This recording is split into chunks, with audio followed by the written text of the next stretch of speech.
अंतःकरणाचे परिवर्तन आणि अध्यात्माची पहाट फुलवणारे आपल्या हक्काचे यशवंत प्रसाद न्यूज.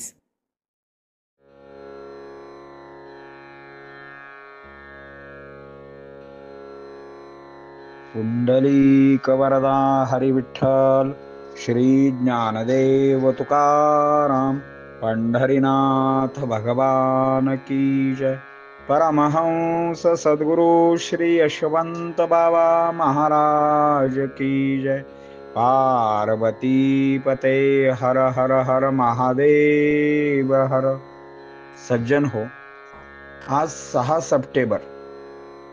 आजच्यासाठी सद्गुरु यशवंत बाबा यांचे सुवचन म्हणजे, मी मस्त राजांचा राजा आहे, पण माझी प्रजा बुद्धिहीन आहे. मी राजा असून काय उपयोग.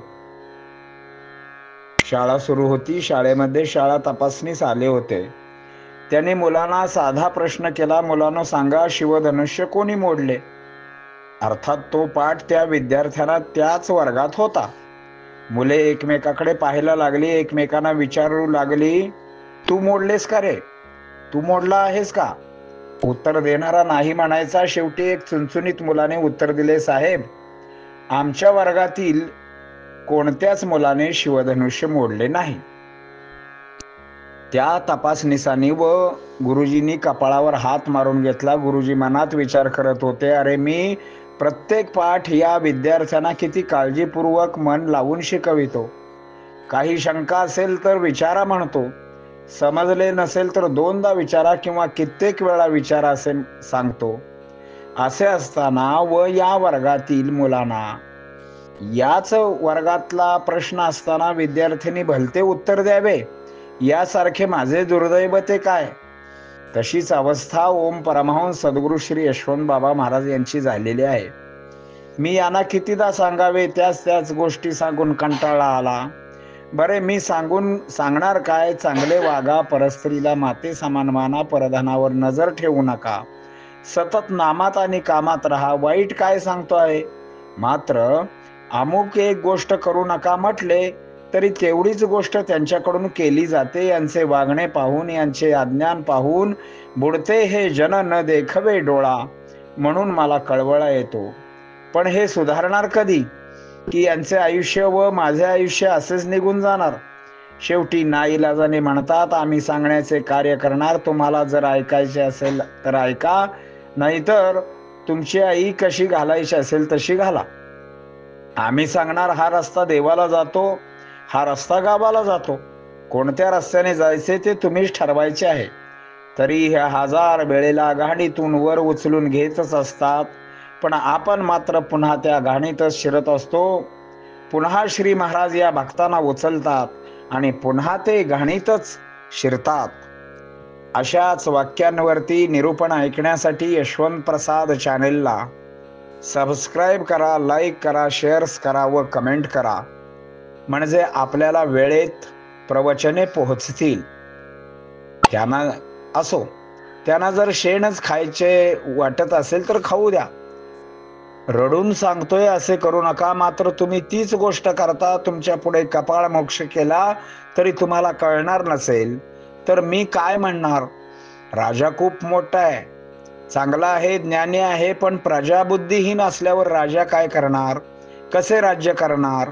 शहाण्याचे चाकर व्हावे पण मूर्खाचे धनी होऊ नये, अशी वेळ श्री गुरूंच्यावर आलेली आहे.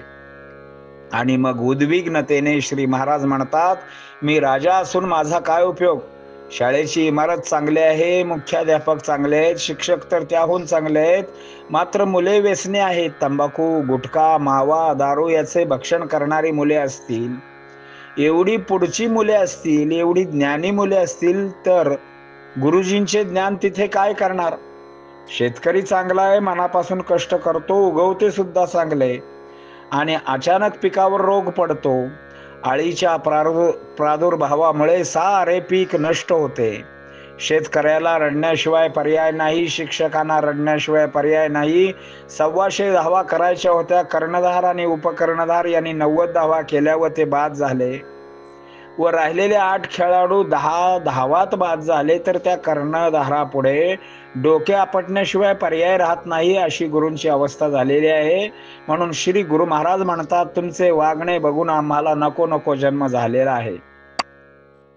राजाने प्रजेला शिक्षा देऊन बघितले, गोड बोलून सांगून पाहिले, आमिष दाखवले, पण प्रजा मेंढरासारखी जर वागणार असेल तर राजाने काय करावे?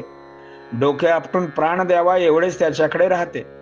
आपल्यासाठी अर्थात वाईट वागण्यामुळे श्री गुरूंच्या डोळ्यात पाणी येत असेल तर आपल्यासारखे आपणच दुर्दैवी व पापी म्हणायला पाहिजे. मात्र श्री गुरूंच्याकडे अढळ शांती असते, त्याला चांगले ठाऊक असते, त्यांना आशा असते की वाळवंटात ही ओयासी दिसते, म्हणून ते खडकावर फवारा मारण्याऐवजी त्यावर संततधार लावतात व कठीण खडकासी ती संततधार दुभंगून टाकते. कारण श्री गुरूंच्याकडे सगळ्याच विद्या असतात. मात्र सामान्य माणसाने यातून बोध घ्यावा. आपण निर्बुद्धासारखे वागू नये. आपल्यामुळे श्री गुरूंना त्रास होऊ नये. श्री गुरु सांगतील त्याप्रमाणे आचरण करावे. या पद्धतीने आपण श्री गुरूंना आनंद देऊ शकतो. एवढा जरी तुम्ही आनंद दिला तर तो आनंदाचा धनी आनंदाला आनंद, शांतीला शांती आणि मुक्तीला मुक्ती द्यायला मोकळाच असतो. पुंडलिक वरदा हरी विठ्ठल श्री ज्ञानदेव तुकाराम पंढरीनाथ भगवान की जय. परमहंस सद्गुरु श्री यशवंत बाबा महाराज की जय. पार्वती पते हर हर हर महादेव हर.